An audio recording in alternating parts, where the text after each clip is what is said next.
Hi, Fabricio Maciel. My name is Maria Garcia Garcia. My name is Eduardo Ochoa. My name is Stan Camacho. And the region that we're doing is Northern California and Oregon. So I want to start off by introducing San Francisco State University, which was done by me and Sarai Serhan. And this is the numbers about SF State, and we have the general knowledge that people should take into consideration while looking into this school. And we also have a fun fact, SF State is known for its beautiful green and diverse campus, which we'll talk about with the food and some of the sports they have. So places to visit in San Francisco. Some places to visit and things to do in SF State are visiting the zoo, the museum, golfing, or go on a beautiful hike. The SF Zoo is only a 9-minute car drive from the university, so it won't take that long to get there, and is only $23 per person at admission. For admission, only $23. The D. Young Museum is an art museum that is very cheap. It costs $6 for students if they have their school ID, and $15 for adults. So I bet it's defund. the Urban Pet is a restaurant that has a miniature golf course, and who doesn't like golfing? And the place where we would go hiking to is a place called the Lands End Trail, and it is only 4 miles long. So these are places to eat around San Francisco State, and we have pizza and taco place and a catering service. That's it. That's located in the college. So SF State or San Francisco is very diverse in a way that comes to food. So Nazario's Pizza, as said right here, is located in the university, so that is like a win because we don't have to travel far. And most 12-inch pizzas cost about $15, and 16-inch pizzas can go up to $25. Taqueria El Farolito serves Mexican food and is known for their burritos and is 17 minutes away from the campus, so it won't take that long to get away from there. Time is also considered in choosing these different restaurants and also the hotels because we want to have everything done and want all of the activities to be accomplished, but in the insufficient time. So this is known for the burritos and the Gold Coast Catering, which is located in the campus, serves breakfast, sandwiches, hamburgers, and wraps. And these are hotels and motels. So I made sure that these were kind of the closest to the university and to the other activities that we chose to be done. So Alpine Inn and Suites is a 2-star rating, free Wi-Fi, and free breakfast. It's free Wi-Fi. So we're probably not going to use our phone, so I probably shouldn't have included it, but it's good to know. Everyone can use their phones. Yeah. $58 per night and is 13 minutes away from the school. So Mirage Inn and Suites has a 3.2-star rating, and it's across the street from the zoo, so that's a bonus since we don't have to travel far, and is 5 minutes away from the school. And last but not least, Mission Inn San Francisco is a 2-star hotel, $94 per night, and 70 minutes away from the school. Alright, so me and Maria here, we're doing Southern Oregon University. So, about SOU, average cost, here's all the information, average cost, graduation rate. You can see not many people graduate from the school compared to how many people actually get accepted. You got 36 majors, 36 minors. Class size is 26. Student staff ratio is 21-1. There's 60% more female and 40% male. To all those feminists out there, you got your school. Okay, we have 15 graduate and 8 online degrees. The school is 175 acres and is about the quarter of the town. Wow, that's really big. Yeah. Maria? Oh yeah. Well, Around this university, there are a lot of things, which include the Schneider Museum, an art museum, where regional artists of the area can go off and show their own art. And we have Science Work Hands-On Museum, where some people like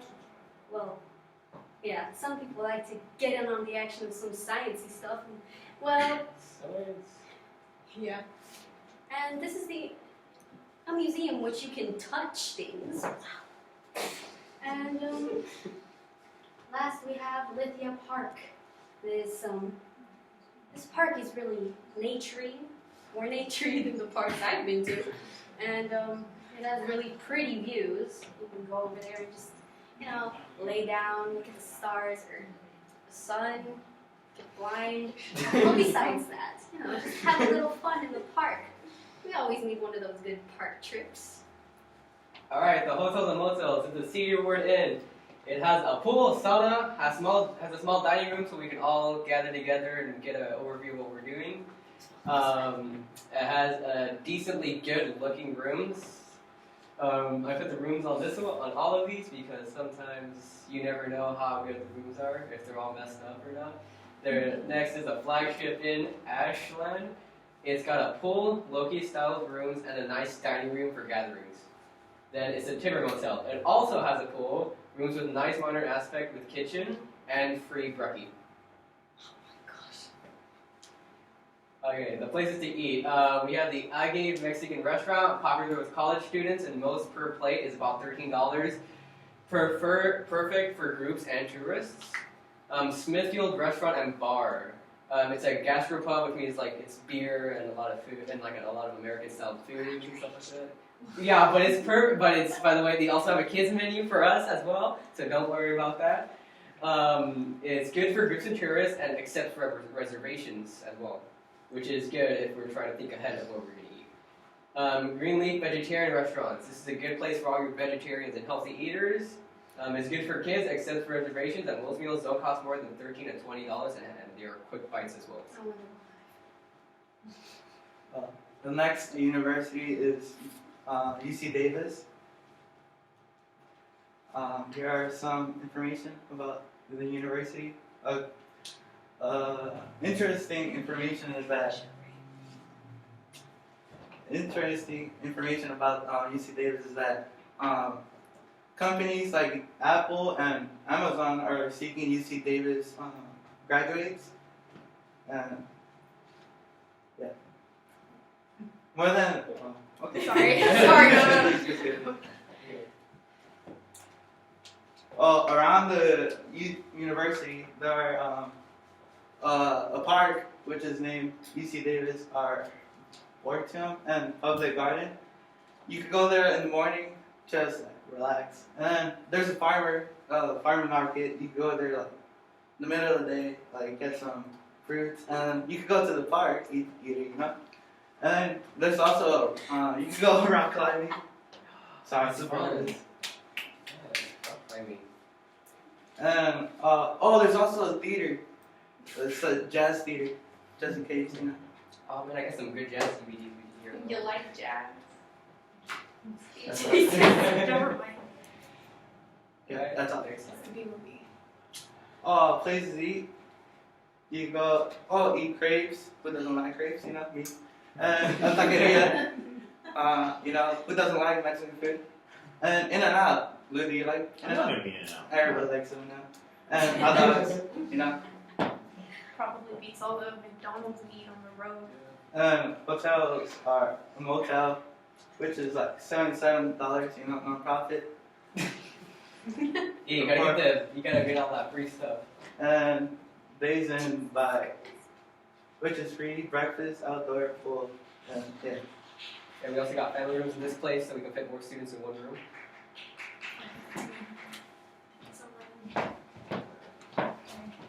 Hi. I don't know if I can see myself, but hi. I'm Sophia Caro, and I did University of Santa Cruz. So here are just some statistics about the College of UC Santa Cruz, and what I think is the most interesting is the population size, and it's because it's a very large population. So when taking into account where you want to go to college, it's important to keep in mind almost your personality, just because you don't want to feel out of place. If you're, if you have a big personality, then maybe a bigger school is more set for you.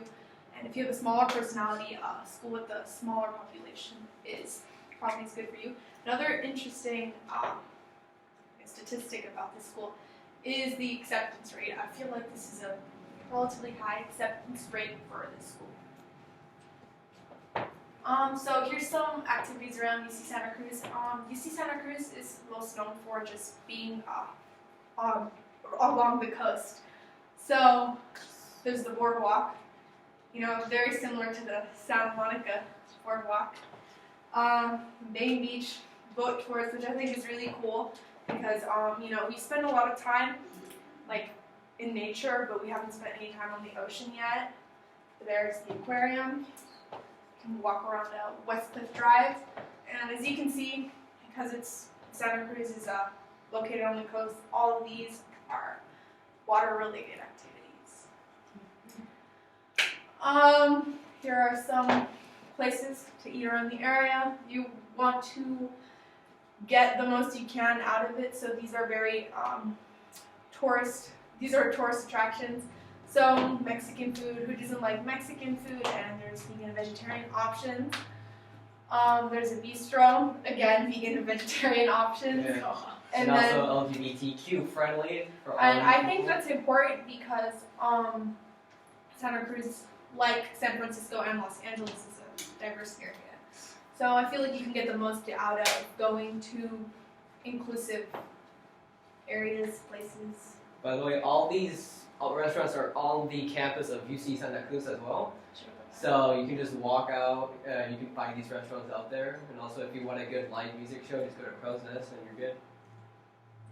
And then hotels, motels. These are all along the coast, and it's all there. But I feel like, I don't know. all There's these- Ocean Gate Inn, Surf City Inn Suites, and South Air Lodge. Each of them has a pool, and most of them have free Wi-Fi and free parking for the bus. But the pool shouldn't matter as much because we're already gonna be Yeah. we're already gonna be along the coastline of Santa Cruz. Yes. Oh. That concludes. Yeah, That concludes that's our it. slide. Thank you for watching. Oh, and we have an ad right here from our very own Maria. Oh wait! Let me show my.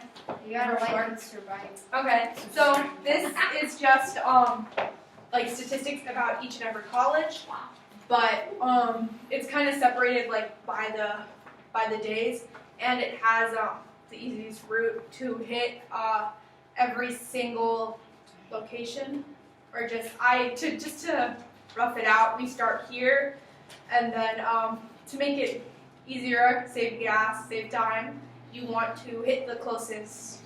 You want to hit the closest college first, so you'd be going to Santa Cruz, then you make your way up to San Francisco, then up again to Davis, and then next to Southern Oregon. So And we're from covering most of California. If you think about it, we're only missing about 2 hours from the border, and I think that's overall a pretty good experience because I don't know how many of us have the chance or opportunity to drive through all of California. We probably won't be thinking that during the long hours of trying to get to where we need to go, but we've all did it 8 hours, right? To get to Salt Lake City to Hyattville. Yeah. So I think 12 hours is pretty good, and all these are going to be split up over 7 days, roughly.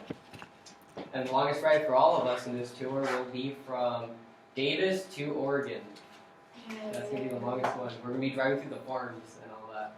Yay. So who knows, if we want to pick some fruit, we stop, we get some fruit from the farm, and we're good. And Thank you. And thank you for watching our presentation. And don't leave your wallet. like and subscribe.